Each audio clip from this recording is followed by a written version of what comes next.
ফের একবার মুখ্য সচিবকে ইমেল করলেন জুনিয়র ডাক্তাররা। 19 তারিখ বৈঠক হয়েছিল এবং সেই বৈঠকের 7 দফা দাবির কথা স্মরণ করিয়ে মুখ্য সচিবকে ফের ইমেল পাঠালেন জুনিয়র চিকিৎসকরা। দিনে দুবার ব্যবহার করো স্টপেজ ক্রিম আর নিজেকে রাখো evergreen Keya Seth aroma therapy stoppage cream আর খুঁজে পাও নতুন আমিকে। জিলাম করঞ্জাই আমাদের প্রতিনিধি রয়েছেন আমাদের সঙ্গে সরাসরি। জিলাম, 19 তারিখে বৈঠক করেছিলেন মুখ্য সচিবের সঙ্গে জুনিয়র ডাক্তারদের প্রতিনিধি দল, আমরা জানি, এবং তারপরে আজকে ফের যে ইমেল তারা পাঠাচ্ছেন রিমাইন্ডার হিসেবে কি বলছেন সেখানে? আমাকে বলে রাখবো যে এই যে ইমেল তারা পাঠিয়েছেন জুনিয়র ডক্টরস ফ্রন্টের পক্ষ থেকে, সেই ইমেলে মূলত তারা যে প্রতিশ্রুতিগুলো মুখ্য সচিবের সঙ্গে বৈঠকের পর সিদ্ধান্ত হয়েছিল এবং মুখ্য সচিব স্বাস্থ্য সচিবকে ইমেল করেছিলেন, সেই বিষয়গুলো নিয়ে যে এখনও কার্যকরী কোনো পদক্ষেপ হয়নি, চোখে পড়ার মতো কিছু হয়নি, সেই বিষয়গুলো স্মরণ করাতেই তারা এই ইমেল করেছেন।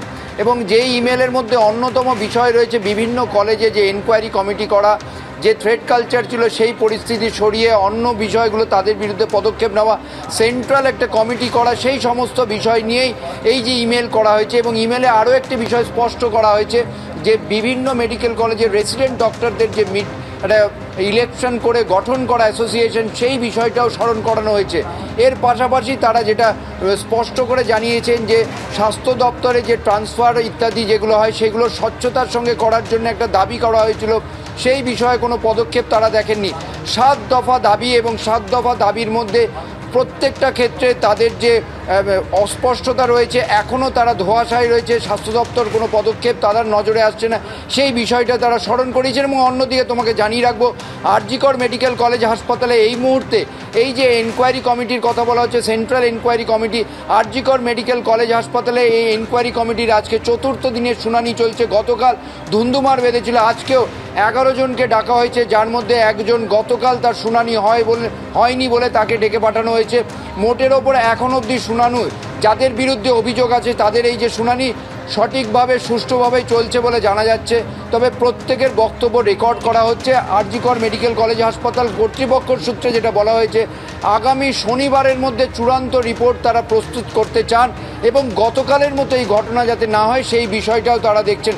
আর এই যে ইমেল সম্পর্কে জুনিয়র ডক্টরস ফ্রন্টের বক্তব্য, তারা এখনও অপেক্ষা করছেন সরকারের কাছে যারা দাবি করেছিলেন সেইগুলো সম্পর্কে সুস্পষ্ট যে পদক্ষেপ সেইগুলো জানার জন্যে। আর তোমাকে জানিয়ে রাখবো, আজকে মুখ্যমন্ত্রী নবান্ন সভাঘরে সমস্ত সরকারি মেডিকেল কলেজের অধ্যক্ষ, উপাধ্যক্ষ এবং পিডব্লিউডির যারা আধিকারিকদের আছেন তাদের সঙ্গে একটা বৈঠকের কথা আছে, সেইটার দিকেও বিভিন্ন মেডিকেল কলেজে চূড়ান্ত প্রস্তুতি চলছে। জিলাম, ধন্যবাদ। মিছিলের আগে ধর্মতলা চত্বরে জমায়েতে নিষেধাজ্ঞা, জোড়া মিছিলে অনুমতি চেয়ে হাইকোর্টে মামলা দায়ের। ধর্মতলা অনুমতি দেয়নি পুলিশ, অভিযোগ তুলে হাইকোর্টে গেছে সিপিএম। আমাদের প্রতিনিধি সৌভিক মজুমদার এই মুহূর্তে রয়েছেন আমাদের সঙ্গে টেলিফোন লাইনে। সৌভিক, একদিকে হাইকোর্টে দ্বারস্থ হয়েছে সিপিএম, অন্যদিকে জুনিয়র ডাক্তাররা, তারাও মিছিলের অনুমতি চেয়ে হাইকোর্টে দ্বারস্থ। দেখো, দুটি সংগঠন তারা পৃথকভাবে কলকাতা হাইকোর্টের দ্বারস্থ হয়েছেন। প্রথমত সিপিআইএম এর বক্তব্য হচ্ছে তাদের ধর্মতলা চত্বরে এই কর্মসূচি আজকেই হওয়ার কথা ছিল, কিন্তু গতকাল তাদের পুলিশের তরফ থেকে জানানো হয়েছে যে ধর্মতলা চত্বরে 144 ধারা রয়েছে, ফলত সেই কারণে সেখানে কোনো ধরনের মিছিল, মিটিং বা সমাবেশের অনুমতি দেওয়া সম্ভব নয়। তারা এর বিরোধিতাতেই কলকাতা হাইকোর্টের দ্বারস্থ হয়েছেন, মামলা দায়ের করার অনুমতি দিয়েছেন এবং এই মামলা আগামীকাল শুনানি হতে পারে এমন সম্ভাবনা রয়েছে।